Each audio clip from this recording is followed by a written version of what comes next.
જામનગરના ચાંદી બજારમાં કૃષ્ણા જ્વેલર્સ નામે પેઢી ધરાવતા મનીષ નાંઢા સામે જામનગરમાં રહેતા સુનીતાબેન ગેડિયાએ છેતરપિંડી અને વિશ્વાસઘાતની ફરિયાદ નોંધાવી હતી।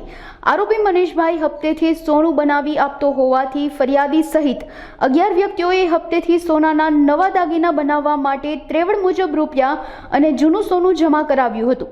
નવા જૂના રકમ સહિત કુલ રૂપિયા 37,84,650નો મુદ્દામાલ ઉસેડી આરોપી મનીષ ફરાર થઈ ગયો હતો, જે પોતાની સોનાની દુકાન બંધ કરી નાસી છૂટ્યો હોવાથી મામલો પોલીસ મથકે પહોંચ્યો હતો। હાલ સુનીતાબેનની ફરિયાદના આધારે પોલીસે આરોપી મનીષ ચંદુલાલ નાંઢાને તાત્કાલિક પકડી પાડ્યો છે। હવે આરોપીની પૂછપરછમાં આ પ્રકરણમાં નવા ખુલાસા થઈ શકે છે। હાલ ફરિયાદ પ્રમાણે 12 લોકો જામનગરના ચાંદી બજાર વિસ્તારમાં સિટી એ ડિવિઝન પોલીસ સ્ટેશન વિસ્તારમાં એક સોનાની એટલે કે જ્વેલર્સની દુકાન આવેલી છે, જેમાં મનીષભાઈ ચંદુલાલ નાંડા કરીને જે વ્યક્તિ હતા એમની દુકાન આવેલી હોય એ અલગ અલગ વ્યક્તિઓને હપ્તાથી સોનું બનાવી આપતા હોય તેમજ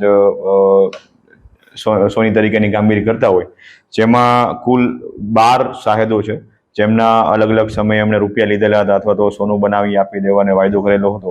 એ તમામ મળીને કુલ 37,84,650 કિંમતના રૂપિયા તેમજ સોનાના દાગીના લઈ અને દુકાન બંધ કરીને જતા રહેલ છે, જે બાબતની ફરિયાદ સિટી ડિવિઝન પોલીસ સ્ટેશનમાં નોંધાયેલ છે અને છેતરપિંડી અને વિશ્વાસઘાતની કલમોનો ઉમેરો કરવામાં આવ્યો છે।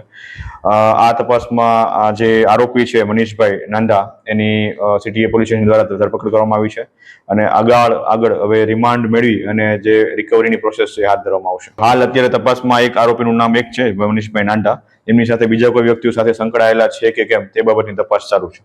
જે સામાન્ય વ્યક્તિઓ હોય છે એ કટકે સોના ચાંદીના ઘરેણા લેતા હોય છે, તો એક સાથે પૈસા આપવાની બાબતે અમુક ઇન્સ્ટોલમેન્ટમાં પૈસા આપવા બાબતે ઘણા આરોપીઓ ઘણા શાયદોએ આપેલા હતા પૈસા, એને વાયદો આપેલા હતા, તેમજ અમુકમાં હોલમાર્ક ના હોય તો હોલમાર્ક કરાવી આપવા એ બાબતે અલગ અલગ પાસેથી ઘરેણાઓ પણ મેળવેલા હતા।